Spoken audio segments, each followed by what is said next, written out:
Hello friends, Jennifer Pearson here, Thistle Gypsy, and I have been gifted a deck that has kind of been on and off of my wish list, and it is the Wheel of the Year Tarot. I think this is now the third deck I have by this artist, this Lo Scarabeo artist, which is Anna Platana? What is it? Platano? Whoops, can I get it in there? Antonella Platano. She did the Universal Goddess Tarot and the Tarot of the 78 Doors as well. But you know, it's the concepts. I mean, it's do I like her art? Well, yes. I like that she's good at depicting a age range. You know, I really appreciate that about her decks. But it's more the concept. It's like the concepts end up being interesting and worthwhile to me, and you know, and the art is good. It's not, you know, I would never buy a deck strictly for her art, but she's a good illustrator. I mean, there's no, and that's what you need, right? You need an illustrator. We love it when we also have fine artists, you know, who do decks, but then the price is way out there. So I really appreciate her. I do like her better than most of the other Lo Scarabeo artists. All right, so this is a concept deck. In the back, it's the Wheel of the Year, so it's the seasons and the importance of the seasons. And the backs show the symbols for summer. I wish I knew why these symbols were this way. So this I kind of get for spring, because you've kind of got a seed that's sprouting. I'm not sure why summer would be represented like this with that kind of U shape. And then this is fall. And this is winter, which, you know, it looks like it's snowing. You probably can't see that, but there's little dots falling down, so it looks like snow. So, and I don't know where they got these symbols from.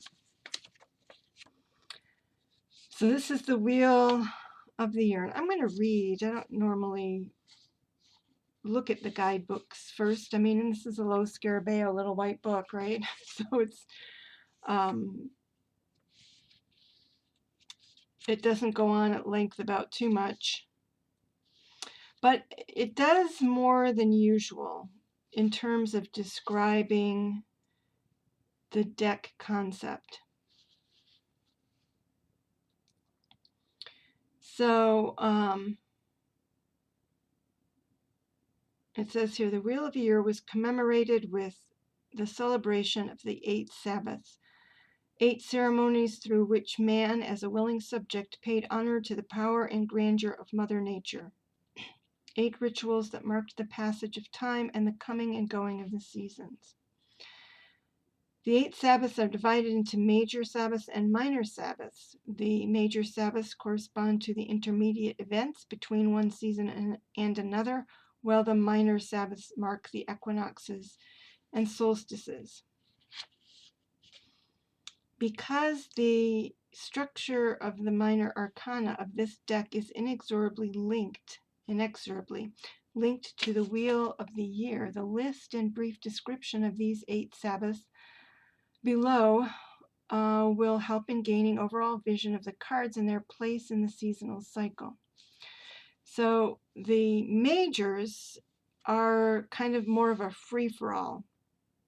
It says in contrast to the minor, major arcana are free of schemes and limitations, and each one appears to have chosen its corresponding season spontaneously. The hermit chose to pass through a blizzard.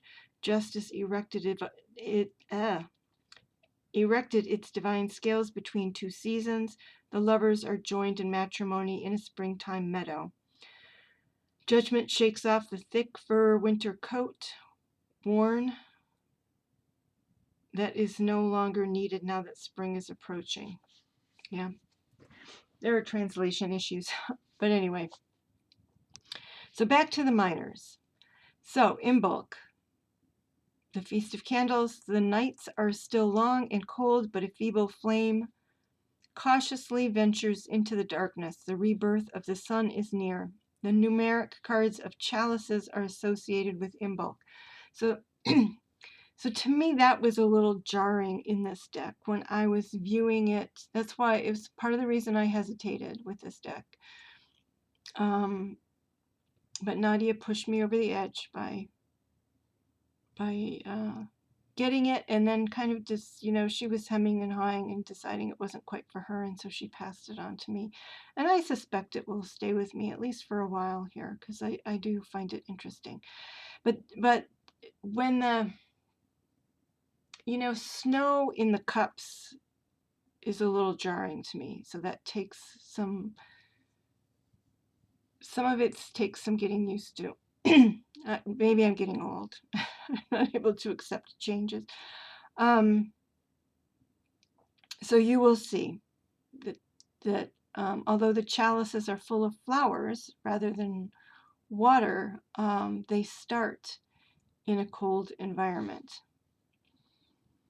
So Ostara, the beginning of spring. Light triumphs over darkness and the sun awakens following its prolonged vernation. Anyway, the court cards of chalices are associated with Ostara. So the minor Sabbaths, which are Imbolc, Beltane, Lughnasadh, I don't know how you say that, and Samhain, are the 1 through 10 cards, and then the court cards are Ostara, the majors essentially, Ostara, Litha, Mabon, and Yule. So yeah, the beginning of spring, light triumphs over darkness, and the sun awakens following its prolonged vernation. We're still on Ostara here. The court cards of chalices are associated with Ostara. Beltane, the return of fertility. The imminent onset of summer is celebrated. The numeric cards of wands are associated with Beltane. And so, again, it's like there's a candle in the cup back at Imbolc. So, again, it's like, why is there a candle there? But maybe because the nights are still long and cold, etc. But then, I think it's a maypole is representing the Ace of Wands, which is appropriate also. So Litha, the beginning of summer, the great power of magic and explosion of light, fertility, and plenty. The court cards of wands are associated with Litha. Lughnasadh, gratitude for the harvest. Patient waiting and hard work finally bears fruit. The numeric cards of pentacles are associated with Lughnasadh. So we're into August here. Mabon, the beginning of autumn, the last harvest of the season, savoring of well-being and the security of goods granted. The court cards of pentacles are associated with Mabon. Samhain, the end of summer, darkness and cold advance, announcing a long period of rest for nature. The numeric cards of swords are associated with Samhain. Yule, the beginning of winter, renewal and rebirth. With wisdom and patience we await the return of light. The court cards of swords are associated with Yule. And I think that's all I wanted to say from this. So, it's an interesting concept, and you will be able to judge here momentarily about how successfully it has been executed. And I thought, when I look at the images for this, I don't know that I want it any closer than that, maybe. When I looked at the images for this, I, again, kind of browsing on Google, it struck me as a deck that could be used in love readings. And I still agree that that's true. It is kind of nice to see some seasons and cross-season kind of things going on. I haven't seen in the guidebook that they talk at all about the flowers, but some of the flowers featured do seem to have some significance. We have poppies, roses, lilies, so there's some thought, I think, given to that.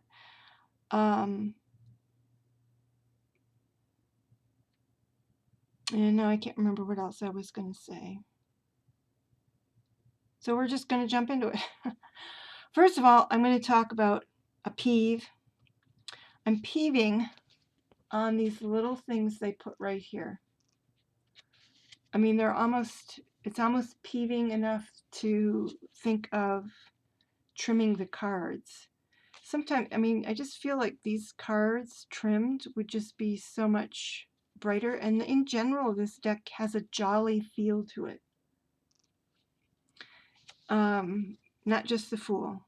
There are certainly some there's stress revealed, etc.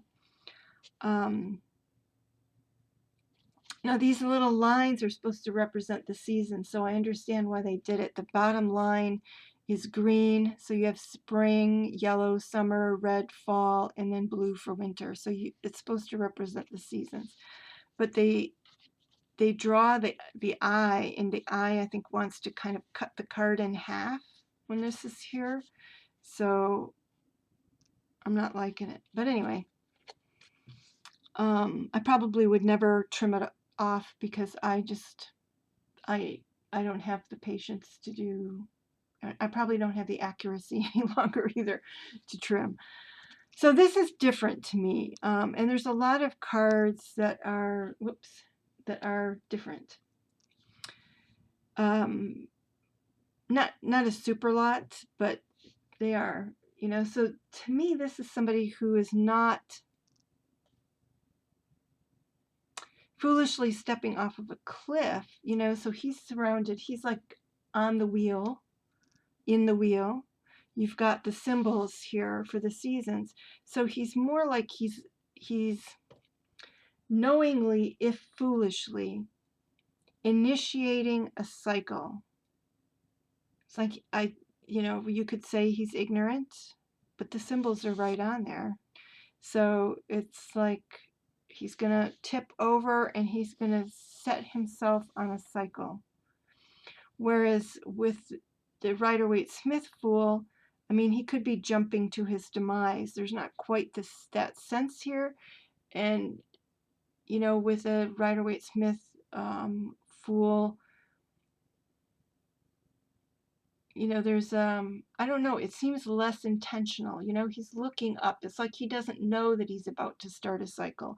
And I feel like this is like, yeah, I know what I'm doing. Let's do it.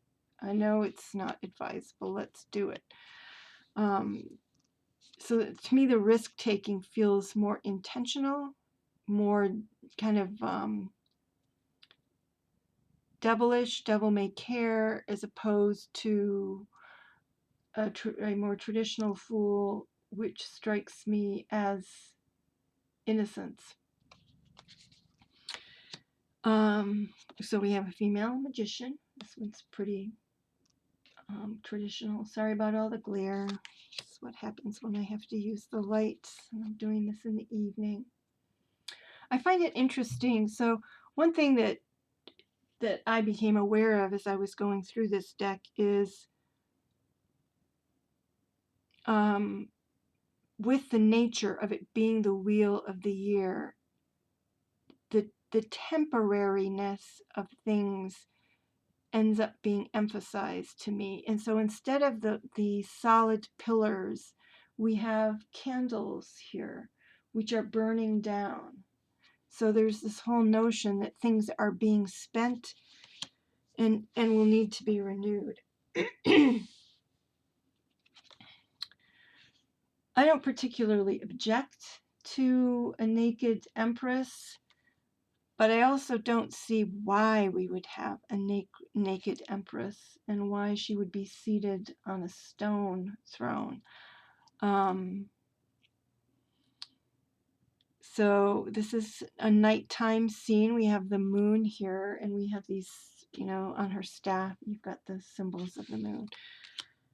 Let's look. What do they call her? This guidebook is somewhat more interesting. They've got, like the magician here, they call the goddess, the daughter of the goddess. And this empress they call the daughter of the moon goddess. And then they give you standard, female energy, fecundity, generosity, sensuality, etc. So the emperor is the son of the sun god. And the Hierophant is the man of sound counsel. The chariot becomes the bright messenger. So it's almost like they've retitled the cards in the guidebook, sort of. So here we go with the poppies down here. So I really wish they would have given a clue. Sometimes I'll recognize the flowers, but I don't really recognize the flowers used here.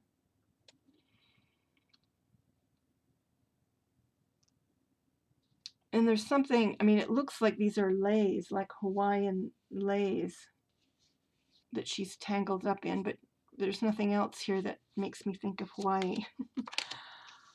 All right, so here's the man of wise counsel, and he's autumnal, and he has apparently seen many seasons, so he has passed through many seasons, because you've got all of the symbols up here.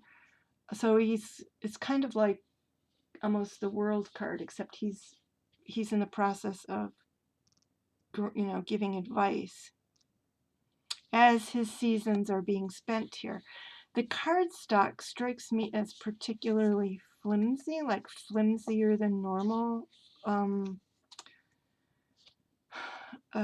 Scarabeo cardstock, so you gotta wonder sometimes if they don't kill a deck sometimes before it even has a chance. Like they decided, well, this concept is worth this level of cardstock. Which, if it's flimsy, it'll be easy to shuffle, so that's a good thing for me. The lovers. So the Two of Cups kind of shows puppy love, very young lovers, and these ones seem like they're mid-20s. They seem a little more mature. And her dress expands into like a field of daisies. So it's interesting too. She's not an angel. She could be conducting the ceremony, but she could also be seen as a matchmaker. Sometimes I miss that third person that you have in a Marseille deck. That can, sometimes it might be the mother that's like, oh, don't take my son. It's always pretty much centered on the man. Sometimes it could be taken as somebody who's jealous, as in another lover trying to get his attention. And sometimes it could be like the old village matchmaker. And I kind of like that ambiguity if you're going to have a third person, or just to have a third person. She obviously is only in one role, either presiding over the hand fasting here or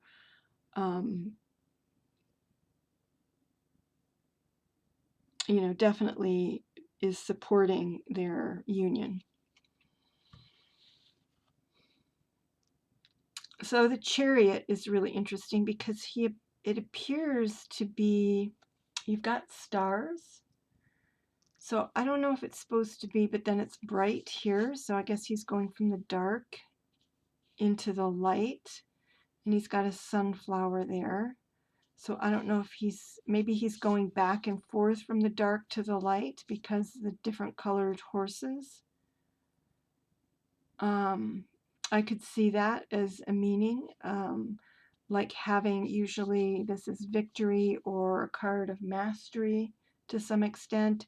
So maybe having mastery of both the night and the day, the dark and the light, perhaps, but different. Strength card. So this to me kind of harkens back to the more Marseille decks where there seems to be, if not outright brutality, then some strenuous wrestling going on. And I like the use of a bull. You know, sometimes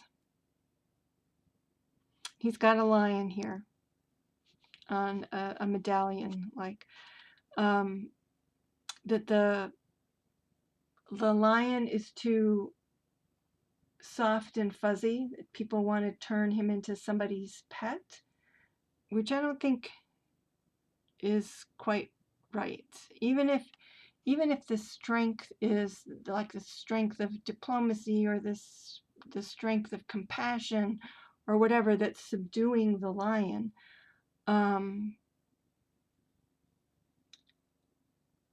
that doesn't mean that it has become tame. So yeah, anyway, so I don't mind this. I kind of like having a bull here and the fact that he's having to resist it pushing him. So there we go. So we've got some muscle men in this deck. So whatever objectification is going on, it's working two ways.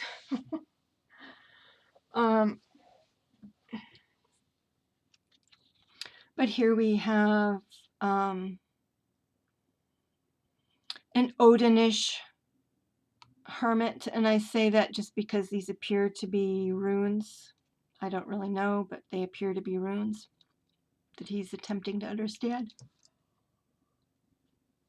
No ravens, though, but certainly, you know, in the winter, you know, so definitely hearkening, definitely allusions to Odin there. The wheel, which looks like it was a wheel on a cart of some kind, and it's got some notches in it so that it's seen a few cycles, but it's been laying here for a little while. You've got vines. So it's interesting because it's a wheel that's no longer active. It's no longer turning. Of course, you've got the lily of the valley, you've got all of the seasons around here. I don't know what to make of that, but there should be something made of that. It almost feels like a 10 of Wands or a 10 of Swords or something, like being done with a cycle. No longer turning. There's the balance of justice. You don't have the sword of justice, I suppose. Maybe the winter is the sword of justice, but you've got the balance between the harvest of one and the other being equal. So to me, this card ends up being a lot about preparation, harvest and preparation. What kind of work do you need to do to make it through the cycles? What balance do you need to maintain in terms of the tasks of one season and the tasks of another? So interesting.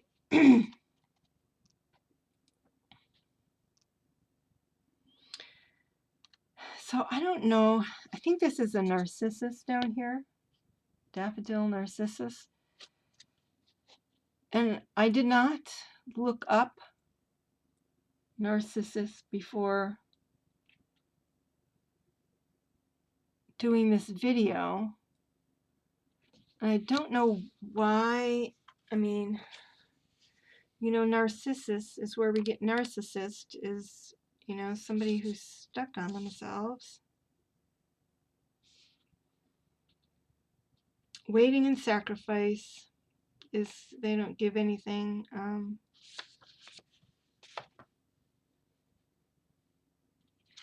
So he was frozen and he is becoming unfrozen. And it appears that the ground is warming before the sky is warming. It looks like we have a dawn in the distance.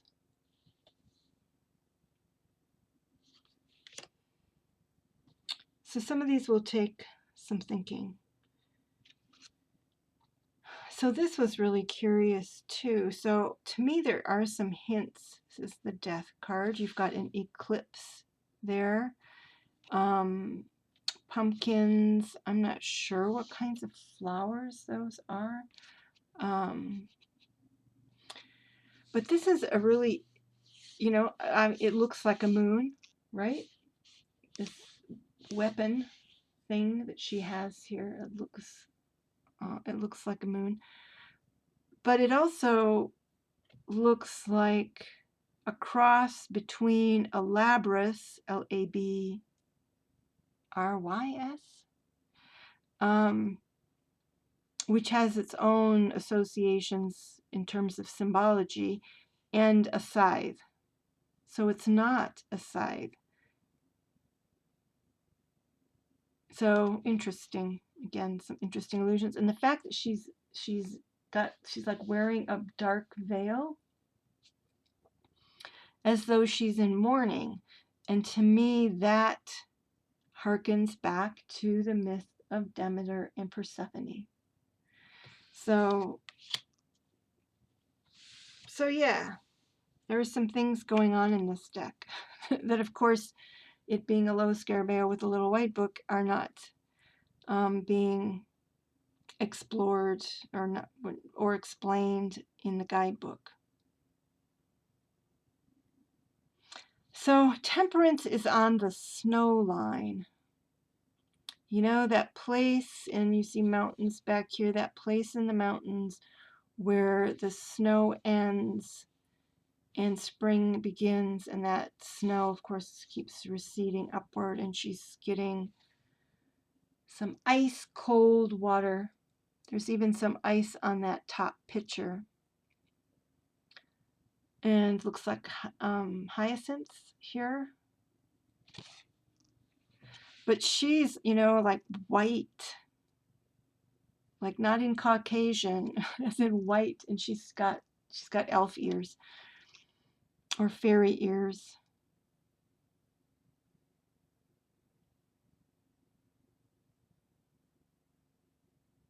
So I mean, there's always, you know, the changing of the seasons being its own kind of alchemy, since alchemy is associated with this card, the mixing of things to get something new. Again, you know, that one season providing for the next season. So that's how it feels to me, is more like a providing thing. So I would have to give a little thought to what she's doing, because she doesn't need to be doing that. Nature is already doing it.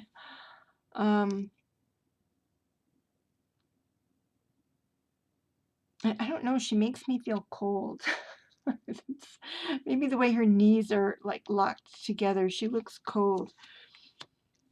So, and then the opposite. So maybe that's intentional. Maybe there's some intentional opposition right there. Because this, of course, is very hot in all kinds of ways. You've got this rose that's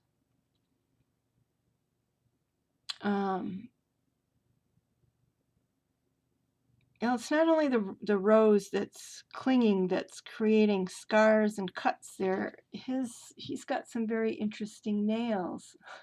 You know, he's got claws. And I would guess that she probably does too.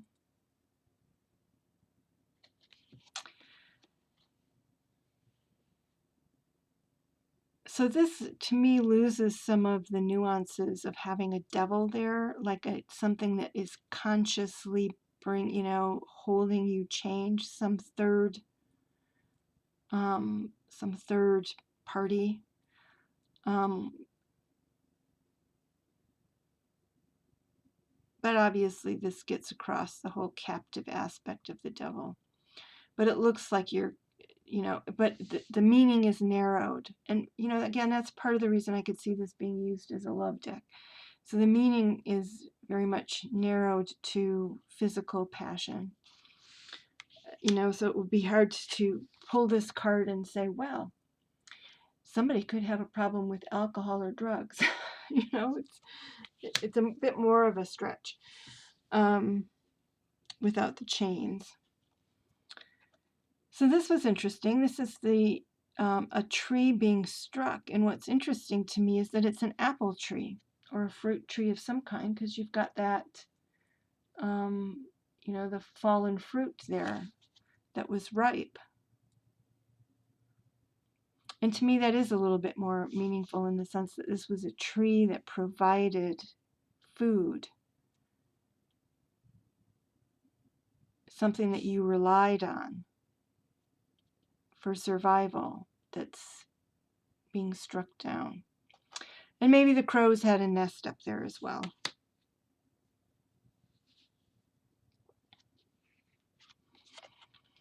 A beautiful star card. But I'm not sure about the water,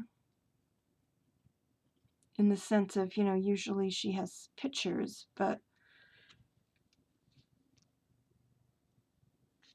why she would be standing in the water, I don't know. I suppose the lotus could be seen as stars, so sky stars and earth stars. I don't know. I think some of this will become clearer when using the deck, but we'll have to see how it speaks. The moon. And so some of the eeriness of the moon is lost here. I'm sorry, more glare. Some of the eeriness of the moon is lost. It just, to me, it almost just becomes like a fertility. Just like she's a flower girl, as in like the flower girl at a wedding that tosses the flowers for the bride to catch. So she's got all kinds of symbols of fertility.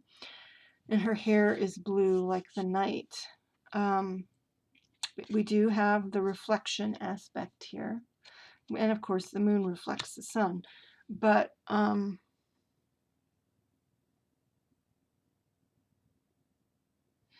so one thing I was thinking with this very springtime vibe going on with the moon is that somewhere I had heard that the moon was some myth, maybe, that the moon is associated with tears because it's also associated with dew. So we say we say fresh as a daisy, but we think of dew as being very fresh also. And so to me, she's the dew maiden. She looks very young. And so much for the boy on the pony. Or girl on the pony. It's kind of hard to tell, but we have the bodybuilder with the stag head. I don't know. It doesn't bother me. It works, as they said, having a sun god. It's a little surprising to me that he would be associated with roses, but that doesn't bother me either. And we have clover very clearly down here, so good luck. Yeah, I'm not sure why there was a choice of roses instead of sunflowers. Not a big deal. You know, and then who gets the sunflowers? The Chariot. So there's some changing of associations. So here we have, I don't know if this is also supposed to be Narcissus. Given that there's still snow on the ground, I would think it would be crocus, but they don't look very much like crocus to me. And here's another cold maiden who looks like she's wandered out in her night robe, kind of literally since it's dark blue. And,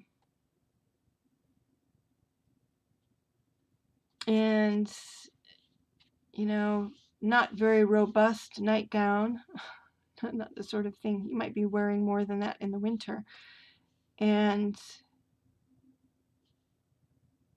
I don't know if she's facing the sun or the moon that's beaming down rays at her. Let's see if her name gives us a clue. The path towards the light.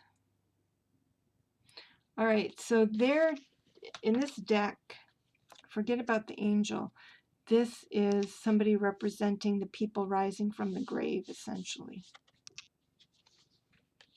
So again, kind of another narrowing of meaning, which is not necessarily bad, just depends on what you're using the deck for.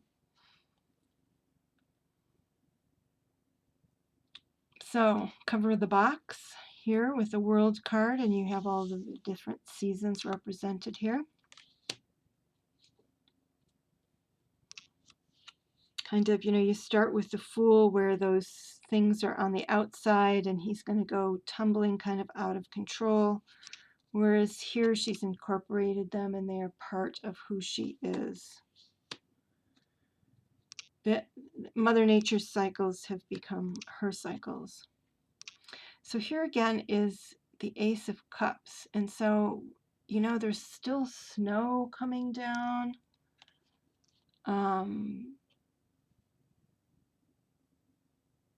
We do have crocus here. Some looks like maybe anemones. I don't know what these yellow ones are. But mostly snow. Just really cold. And although we have water down here, you know, there's not that sense of overflowing at all. 2, here's the puppy love. Standing in a lily. So sometimes the people are normal sized and sometimes they're kind of shrunken fairy sized people. Or maybe all of the minors are shrunken people. I don't know, we'll have to see. Or maybe the 1 through 10 cards are. So here we have people celebrating the birth of a bird. If those are blue feathers, it might be a bluebird, like the bluebird of happiness.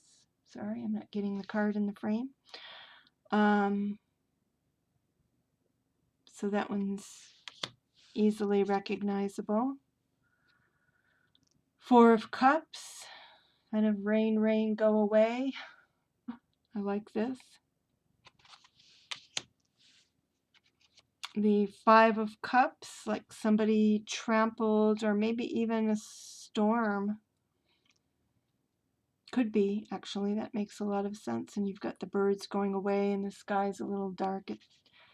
You know, so it's like a storm, you know, battered the garden.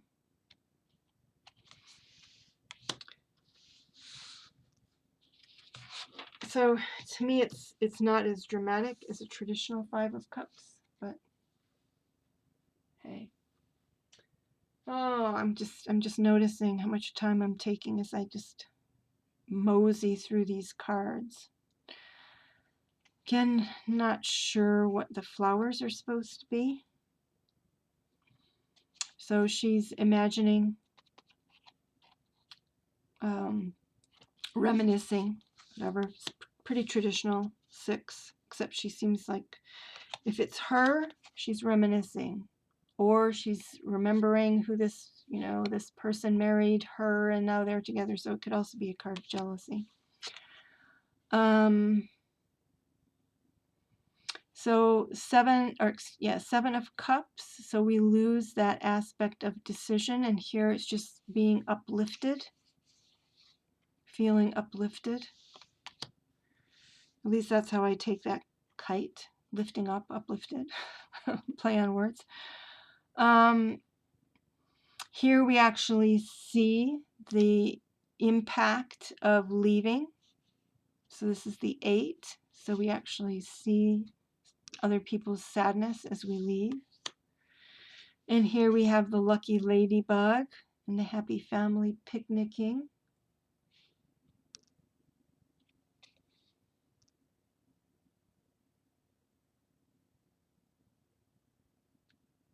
Actually, it looks like 2 couples, and one of them has a daughter, maybe, or maybe they're just a bunch of friends. So that was the 9. I'm sorry. So 7, that's the 8. Yes, this is the 9. And the 10. Pretty traditional, except we have the dog in this one instead of in the 10 of Pentacles.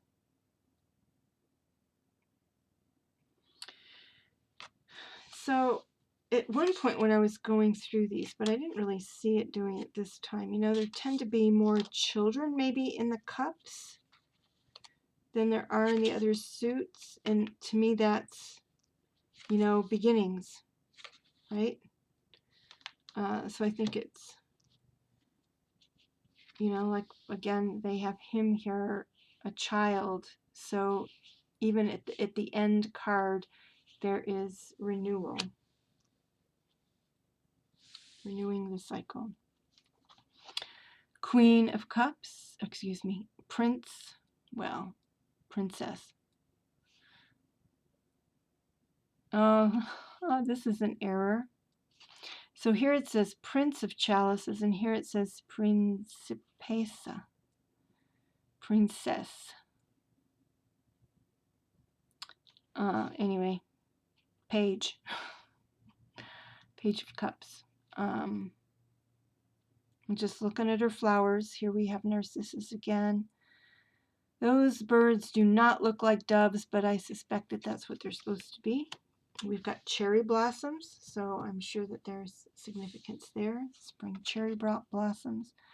More Narcissus down here with the Knight of Chalices.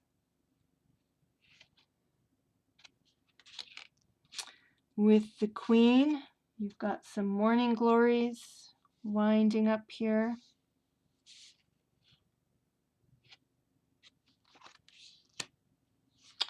And the King, and looks like he's got roses again. So it's an interesting association of roses with the man. I mean, are they thinking like the thorns are like a phallic symbol of some kind? Does that happen? Do people think that way?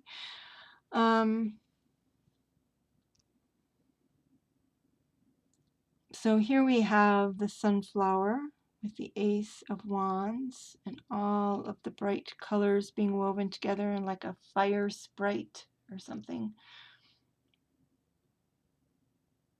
And a crown of flowers, the summer flowers. So I don't know, again, are these supposed to be little people and that's why the bean is so big?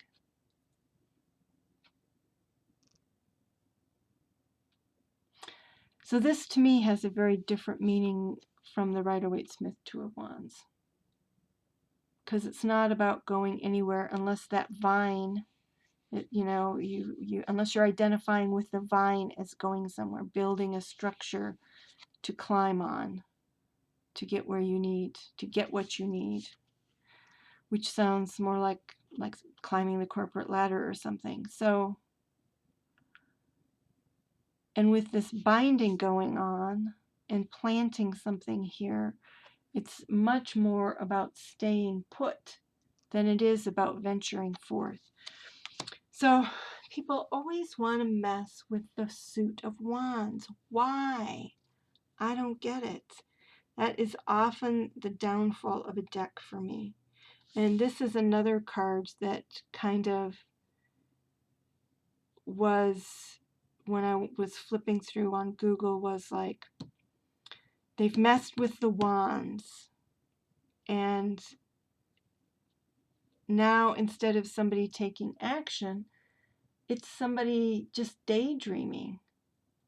You know, shooting star, wish upon a star. You know, this would be the star card or the 9 of cups, but not the 3 of wands. There's no action going on here. There do seem to be like fireflies.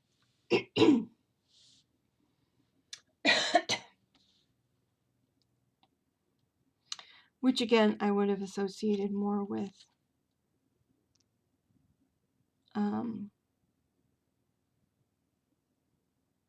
the star card.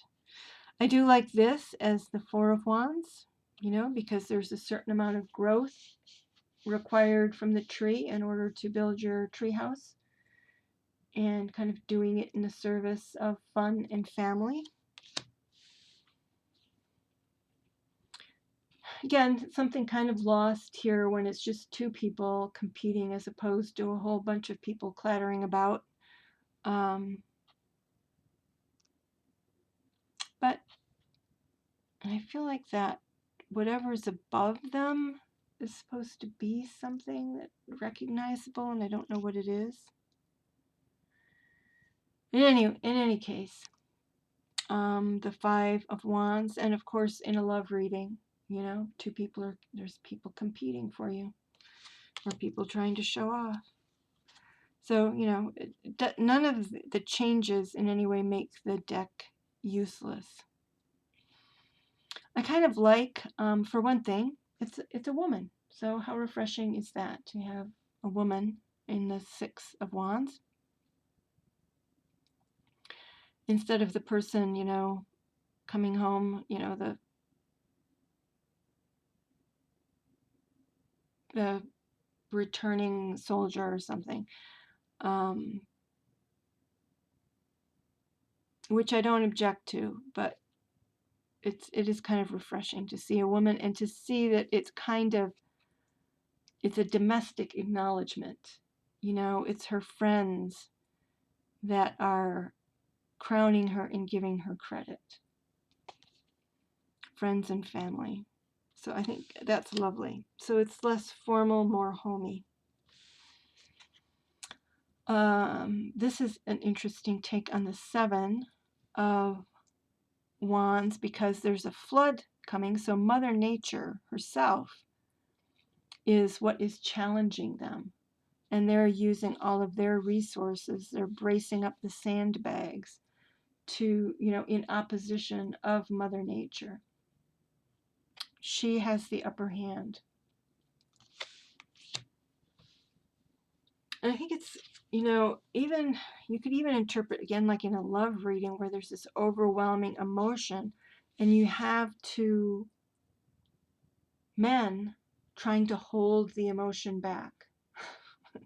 So it's stereotyping, yes, but there it is. There are age differences between the men. Again, I just appreciate that. Depiction of people of different ages. We have a messenger hawk.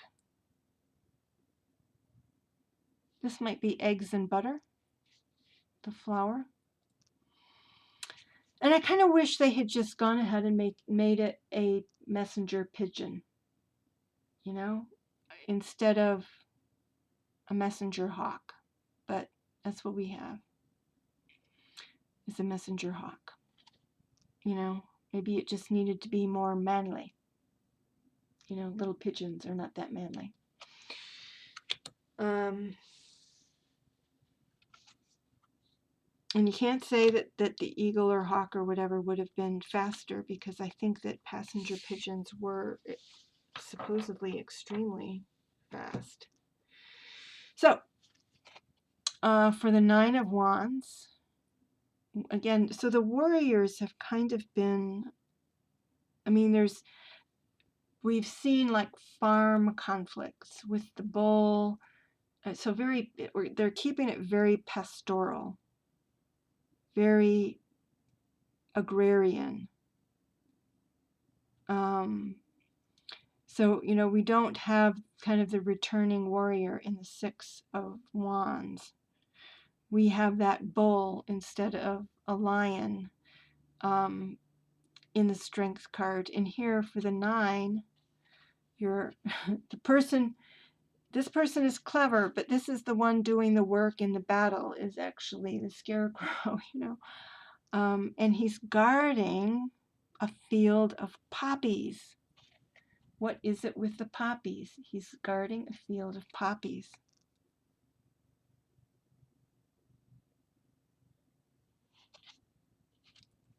I mean, you can see it like guarding dreams, That's what poppies would be associated with, dreams or sleep. I would, at any rate. So he's keeping the crows, they're crows, away from your dreams. An appropriate 10. Oops, 10. It's like when there's no glare for me, there's glare on the camera. So yeah, 10 of Wands. They've got a harvest that they're going to have to hike up the hill.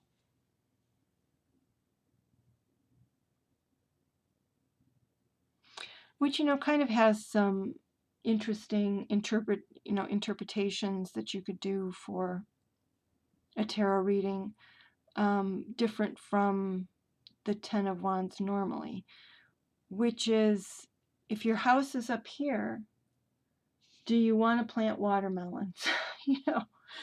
Or, in other words, to me now there's a planning aspect. It's like this might be arduous, but you're learning from it that maybe you need to change things and take the future into consideration. And backtrack from where you want to be. Well, we live on a hill, so maybe we should go with beans instead of watermelon. Princess. Oh, and here we've got it correct on this one. Princess. And she has a love letter there. Whoops. So you've got the water spout. You've got the love letter. And she looks like she's watching for somebody. When is he going to come? The birds up here are white, like they might be seagulls, even though we don't see any water anywhere.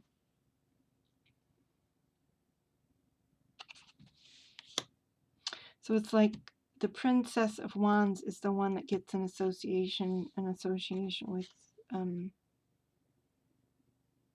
romance.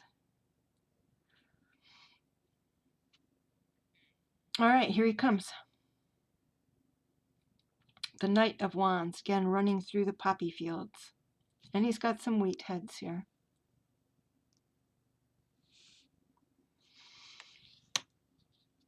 The Queen of Wands.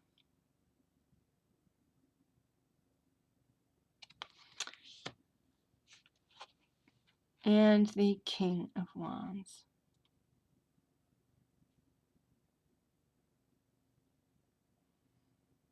So he's presiding over people working in the fields.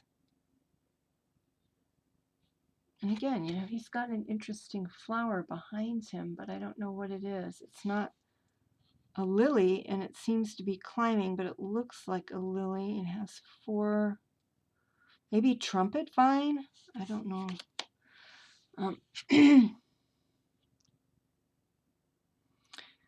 So here we are with the Ace of Pentacles, and we've got braided bread. That makes some sense. Bread, again, it looks like poppies up here, particularly to do with the foliage. I'm not sure what this is.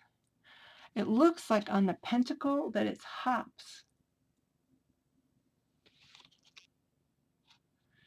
And then a bunch of coins scattered down here.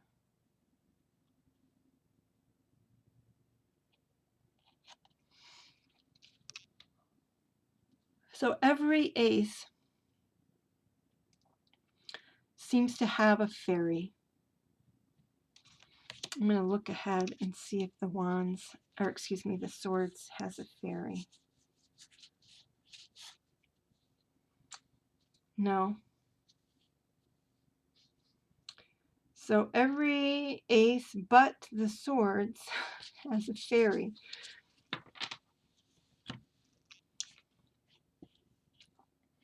So the little people playing amidst the echinacea, coneflower, and the walnuts, it looks like.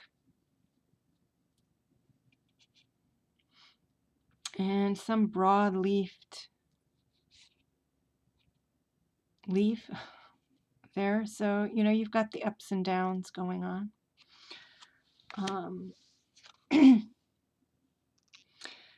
To me, this loses, the Three of Pentacles loses the cooperation aspect.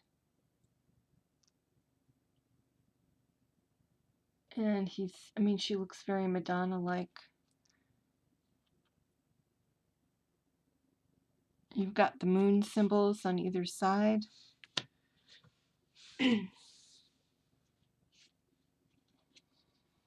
And now we're truly in autumn with the Four of Pentacles. I'm not sure what's on the Pentacles. So, so here they've gone heavily with the greed theme. In fact, he looks actually like a thief. So it's almost more Seven of Swords. We'll have to see, maybe the Seven of Swords has been changed so that it no longer serves that purpose, and so they weighted the Four of Pentacles toward the thief end of the scale.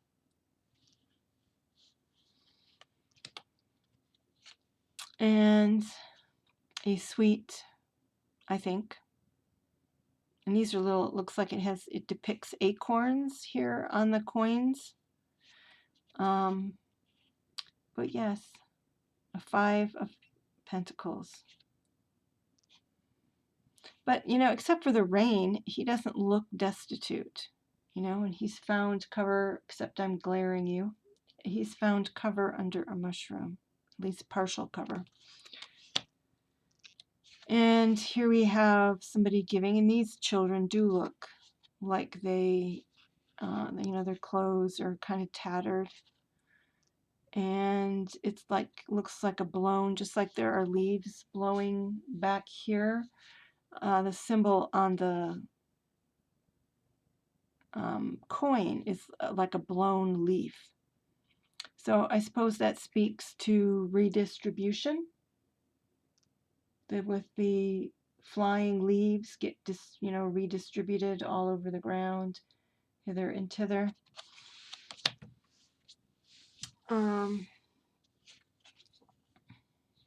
Seven of Pentacles, she's pregnant. And she has 1, 2, 3, 4, 5, 6, 7 buttons right here. And green apples. So somehow we went from fall to what seems like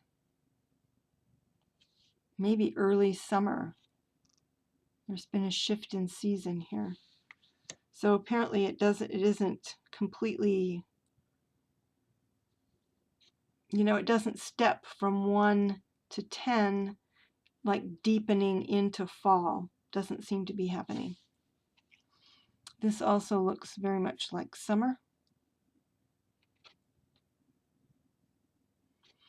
Not uncommon depiction for the 8. Alternative depiction for the 8 of Pentacles. And here we have the 9, which is this time a man. I'm not sure if it's grapes on the coins or not, but I think we have olives here too. Either that or they're green grapes.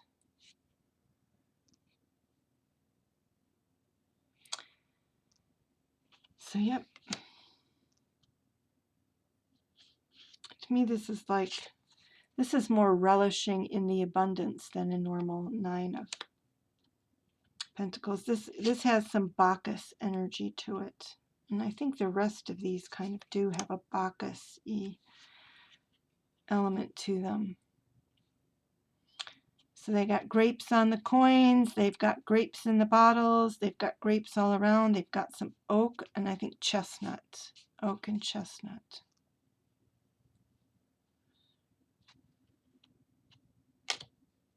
And here we are. So that was the 10. So the 10 no longer has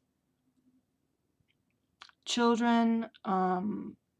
Now he looks like he could be older than her, so maybe generations are supposed to be depicted with these two. But yeah, kind of a little bit lost. I think this is a beautiful picture for the Princess of Pentacles. She's got a whole bag of them down there, and she's counting and marking them off. So that becomes a really direct message to go balance your checkbook. You know, sometimes I need this, like go address the money issues.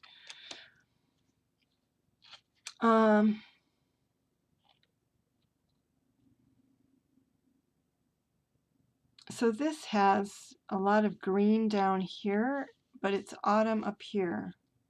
I have no idea if grapes stay green while the rest of the world goes red, but that's what this card is depicting. He also has a bunch of messages or scrolls or something on the back of his horse, which I find curious. The Queen of Pentacles, and she's got her chest where she keeps her. She's got that echinacea coneflower, and the King has a bigger chest full of stacked coins and a bunch of grapes. And his big coin has an oak acorn on it.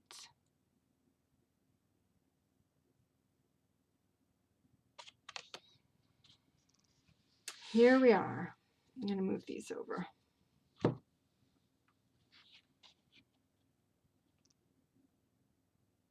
So I think this is a really cool Ace of Swords, but I don't entirely get it. So you've got this very cool,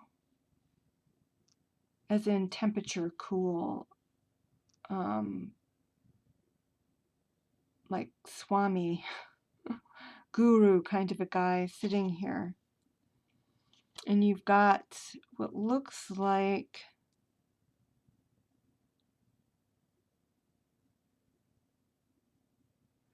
I don't know, to me it looks like it's a dead vine that's still clinging to this, but the earth looks a little broken as though it's a newer vine winding around it, so I'm not sure what to think of the vine.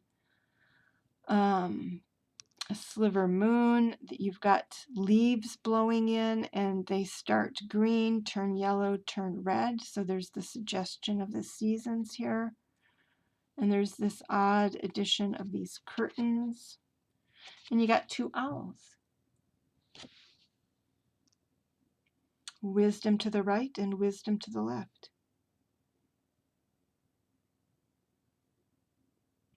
So it's cool, but I'm not going to pretend as though I already understand it all. Chestnut. So here's another chestnut.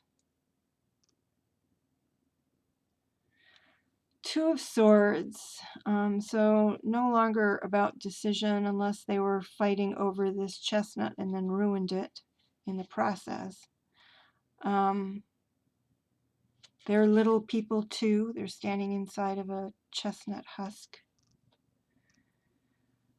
I'm guessing this is chestnut.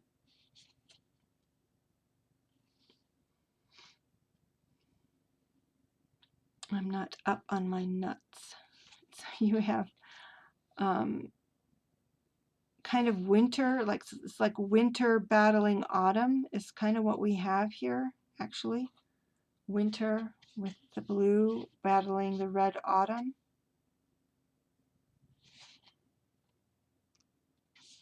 So I don't object to it, it's just different. So this is also a curious 3. It's not raining, skies are clear.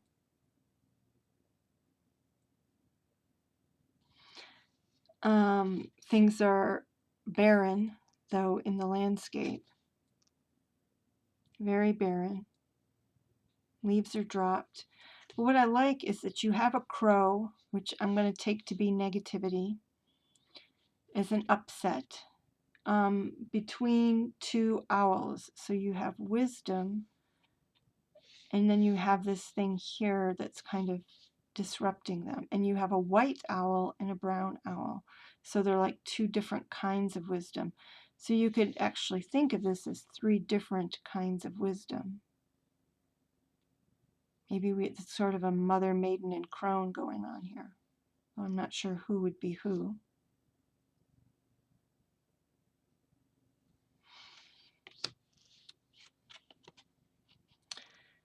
And we have this funny little like come hither looking like gopher thing. I'm not sure what that's.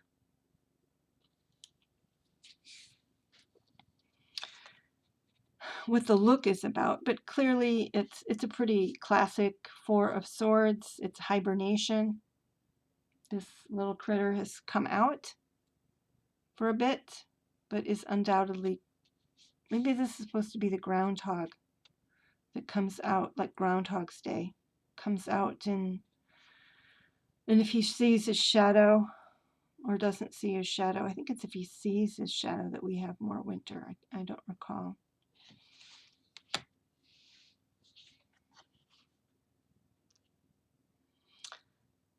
So the 5 of Swords is really interesting. So here we do have a battle, although it seems like it's, well, I don't know. But there's a barren landscape. They look like they're in tatters, so it has a 9 of Wands feel to it. But these guys have swords, and it looks like they've been defeated by this dude in the back. And this dude in the back looks like he only has a stick, a wand. So I'm not sure what's going on there. We're going to look. What are we supposed to make of that?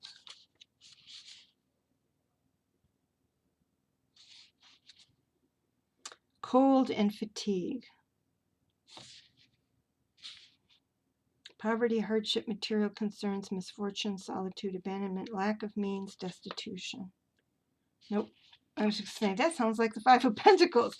Yes, that's because that's what I was looking at. 5, defeated warriors.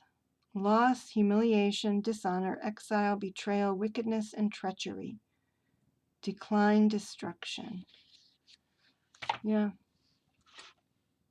Again, I think there's an added bit here, an added dig to these warriors in that they're coming back having been defeated by somebody that isn't as well armed as they are. Okay. Pretty traditional 6 of Swords, except that you really can see here why he's leaving, what he's leaving, with the leaves being blown all over the place.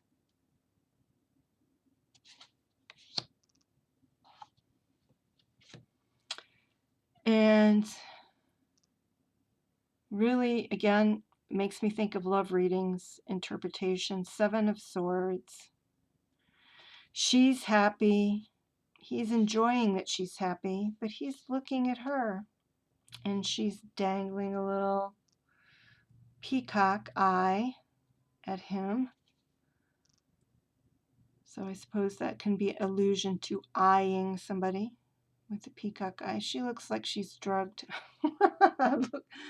There's one other character in here that looks kind of drugged. She looks...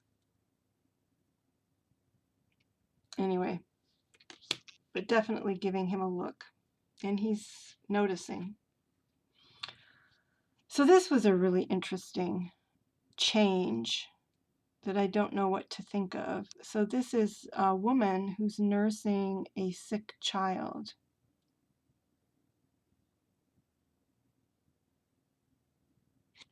So you can think of it in terms of, well, I don't know. I mean, it's, you know, if a child is this sick, you're partly worrying, but, you know, most of the time a child is going to recover, at least in this day and age. Not that this day and age is what's depicted here, but so if it was like a Rider-Waite-Smith feeling of being trapped, maybe, well, I could see this. You know, you might want to be taking your child to the doctor, but you're trapped by a snowstorm. Or I could see the mother being quote unquote trapped because she has a sick child and she can't leave the bedside. But let's take a look yet again.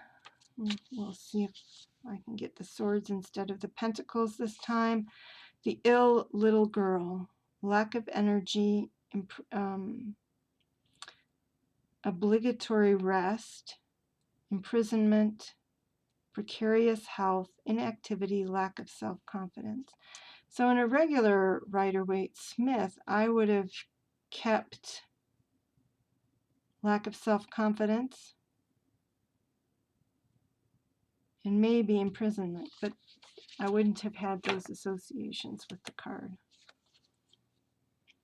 But I think, you know, it's still a good illustration, even if it's going to have a different meaning than the Rider-Waite-Smith illustration. And so one thing I'm noticing is that there are more children in general in this deck.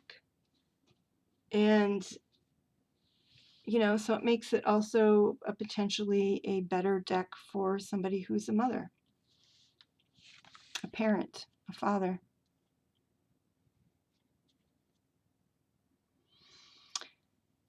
So they're big bats. So a departure from the crows. Bats are chasing her. Typical Nine of Swords, a nightmare. Freaking you out and you're running. Yep.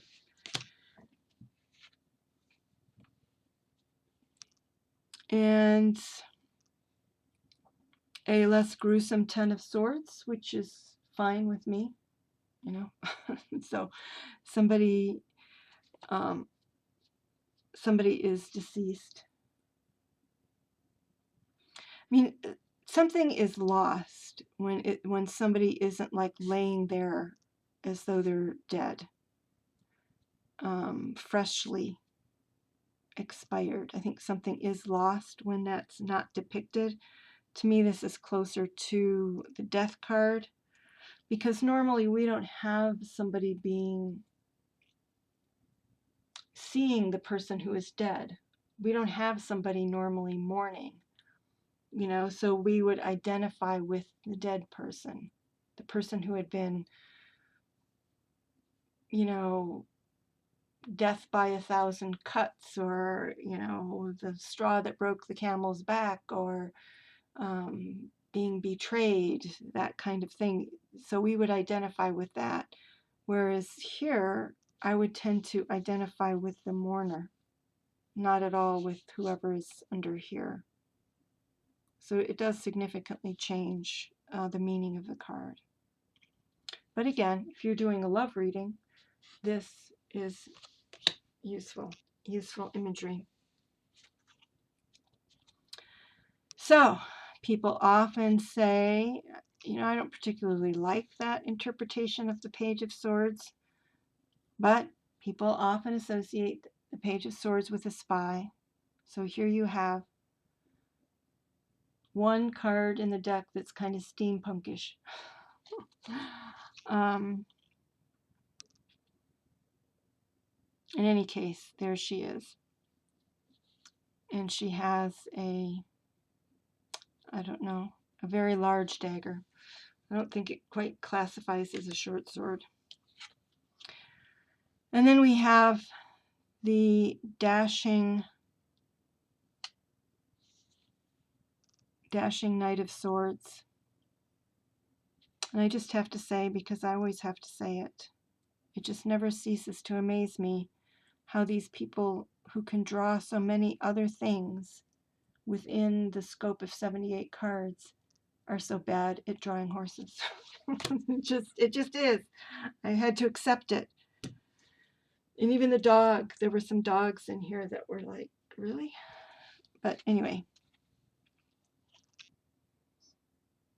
All right, a very severe looking Queen of Swords.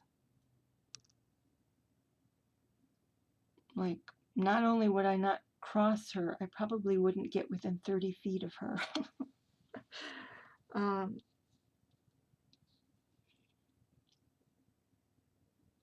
I mean, she even looks angry.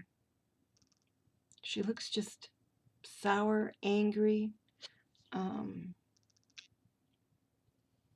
I must confess I prefer a Queen of Swords who is neutral, just like the Page of Swords being pigeonholed as a spy doesn't work for me. Certainly the pigeonholing the Queen of Swords as a nasty hag, which of course is the nice way of putting it because this is going on YouTube. It doesn't work for me either. I was just thinking, she reminds me of Drusilla. I think is that the name of the person in 1001 Dalmatians who was trying to get all of the puppies, to make a fur coat for herself or something horrible like that. That's what she reminds me of. And here we have, sort of oddly, although he looks like he would stab you without too much provocation, but he's in this nice, warm, cozy environment, this King of Swords. So it's like he's the domestic one, and she's the one out on the balustrade. But anyway, that's fine. I mean, it just adds an interesting dimension, and he's got a book there. So he's intellectual in a different way. Maybe poinsettia? Is that poinsettia up on the... Whoops, sorry. Knocked the camera, so now it's going to jiggle a little bit. That's what it looks... Or no, it's holly. It's holly berries. That's what it is. He's the Holly King. I can't even remember who's supposed to be Holly and who's supposed to be Ivy. All right, so yep, I think it's time to shuffle it. It's past time to shuffle it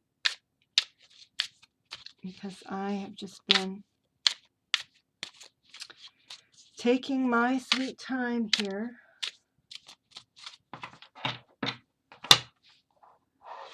Of an evening.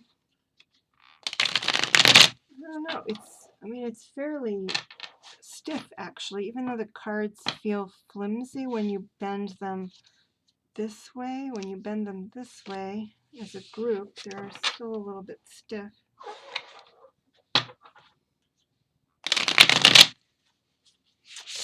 I don't know.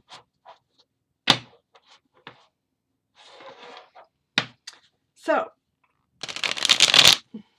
yeah, can I? Barely, but I can do it. So there it is. The Wheel of the Year. Because I have rambled so long, so slowly, so sleepily through this walkthrough of this deck, I'm going to depart now, and I will do some, well, I'll do a deck interview with it, just a general old deck interview to see what it has to say. And then I don't know when you'll see it again. I'll have to think about how I'm going to use it. But I'm definitely going to keep it, and it's definitely going to, I think, have a place.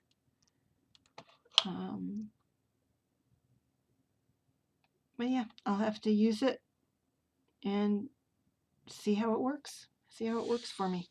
All right, everybody, take care. Bye-bye.